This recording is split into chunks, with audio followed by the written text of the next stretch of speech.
Good morning. I haven't written or blogged or spoken a video in a while, and I want to get down to some brass nuts and bolts. And, what I have to say is something that I think needs to be said, and I think a lot of people need to listen. And it's sad that more people don't listen, okay, because we're all in a constant state of what I like to call the mass delusion. And and I'm not saying this to offend people or hurt people or to point people out or to say, hey, you're dysfunctional or you're dysfunctional or you're dysfunctional, because we're all dysfunctional. The whole mass of this world is living a dysfunctional, delusional lie. And that all begins with our main issue, which is wants and desires.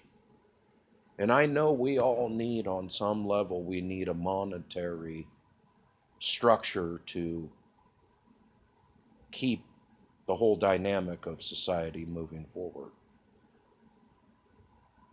But isn't it the Tao that teaches us that when it says the sage that desires nothing has everything? And I think there's a lot to be learned by that. I mean, I believe there's a lot to be learned by motivation and success as well. Because what we become in the journey of that seeking success is really ultimately the true lesson in what success is all about. But ultimately, what I have, my conclusion I've come to through my studies and also through my striving for success, massively striving for success, and pushing forward and trying to pull myself out of a hole that literally placed me on the ninth level of hell. And what I learned was that our wants and desires will literally drive us to the point of madness. I mean, what is enough? What is good enough? Where do we stop? When we get $10 million, we're going to want $20 million because we're going to think we're going to lose our $10 million and have to start all over again. Where does the madness end? I personally feel blessed that I have nothing. In my nothingness, I find more truth than whenever I had tons of money, which I did have money at one time. Not tons, but I had enough that I got a taste of what it was like to shed away certain things and not appreciate the smaller things.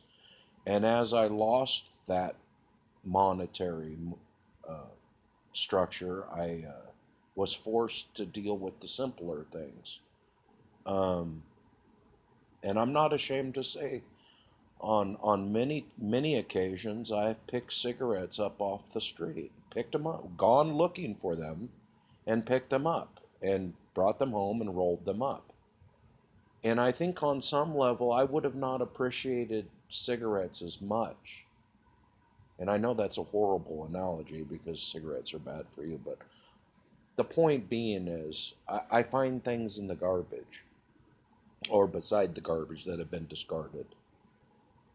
And in so many ways, I appreciate those little treasures I find 100 times more than when I had money and I could just discriminately buy these things. I had no pleasure in it. I have, there was nothing to it because it was just so easily given away to me. And as I grew and had to deal with not having these things, the small things really matter. When somebody buys you $100 worth of art supplies and you're out of art supplies, I mean, it absolutely means the world to you. Um, I think we're all living a mass delusion. I think we all, on some level, need to go inward and work on self above anything.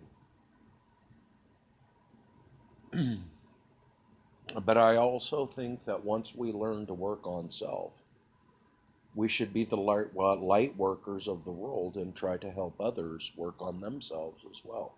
Because I'm telling you that most of the people on this planet, by the time they figure out how to work on themselves, it will be many lifetimes from now. And the world will not probably survive that stage of ignorance of mankind. We are at a very pivotal point in history. We need people that have gone inward and learned the lessons to project these lessons, as many as these lessons as they can, out into the world. Just to sit back and say, oh, I'm only going to work on myself, and God damn it, it's just going to be like shooting rainbows out my ass, and the world's going to be a better place. No. Part of going inward is also going outward. Part of being the student is part of being the teacher. You learn copious amounts of lessons simply by trying to teach others. That is part of the process of going inward. That is part of the process of understanding self. That is part of the process of becoming a better person, is trying to help other people be the better person. Because in those lessons, you learn what you're channeling. Because you're ultimately channeling something from another realm. And as you're channeling it, you're learning it as well as teaching it. I think this is the hidden lesson in life. This is the hidden teachings. This is the student teacher dynamic of higher understanding and full clarity. And I think this world needs to come to full clarity. This world is blind and deaf. They need to wake up. And that goes for everybody. That went for me. That goes for anybody who on any level cannot see beyond their own self-desires. When we've shut out the world and shut out people around us because they don't agree with us, or they come into our lives at a time where we just don't feel that it's necessary to have them with us, or we make a judgment about them. Let me tell you about judgments of people, because most people that are judging you are really judging themselves, because they're ill-equipped to handle what you have to offer. Not everybody who comes into your life is going to be dysfunctional. A lot of people are beautiful, enlightened beings that are going through different stages of enlightenment. And you've got to be really sensitive on how you react to those types of people.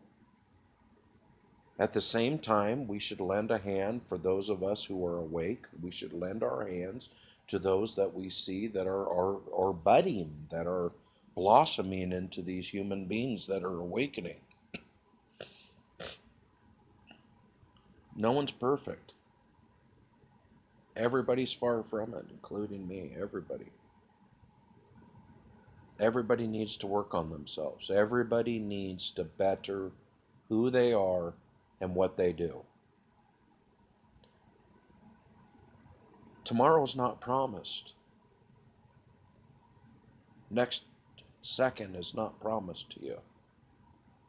I suggest we all start living like tomorrow or the next second is our last moment on this planet. And I ask you this before I go. If tomorrow was your last day, what would you do today? How would you feel about today if you knew tomorrow was your last day? Thank you.